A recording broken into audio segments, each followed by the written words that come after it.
اقرأ باسم ربك الذي خلق خلق الإنسان من علق اقرأ وربك الأكرم الذي علم بالقلم علم الإنسان ما لم يعلم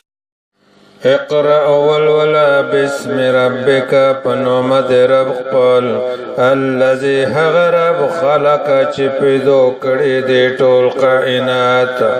خلق الانسان پیدو ایک انسان من علق دی چک ویننا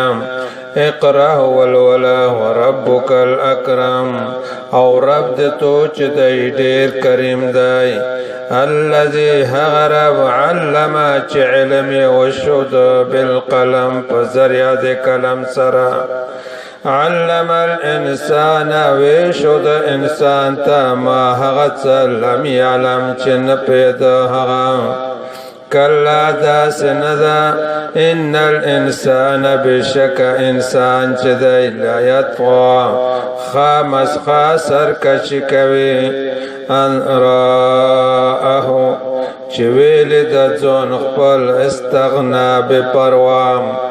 ان بشک الى ربک خاص د تو رب تا رجعا بیرتا ورتللی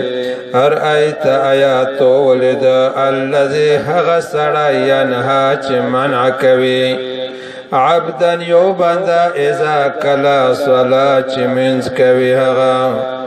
هر آیت څه خیال کوي ته انکان کوي هغه سړی علی الهدى په صحیح لار باندې او امر یا حکم کوي بتقوا په پرهیزګارۍ سره هر آیت څه خیال کوي ته ان کذبا کدغه من کوین کوي انسان درویغ وګڼي حق وتولى او مخوړوي د حق نه علم یعلم ایا ندم لما هغتا بان الله چې بشک الله تعالی یرا ویني هر څه ویني کلا داس نزال علم ینتهی کچیر منا نشهغا لنسفعن خامخابر کشکی مجهغا بالناسیت دوشتی دی تندنا ناسیتن حق تندنا کاذبتن چی درویغ زندی خاطئتن سخت خطا کار دی فلیدعو پس رو دا غوڑی نادی ڈالا دی ملگری خپلا سندعو مجبو هم رو غوڑی زبانیه پرشتی دی عذاب کلا داس ندا لا تطعو خبر ونمنی دهغا واسجد او سجدک والله تعالی تا وقترب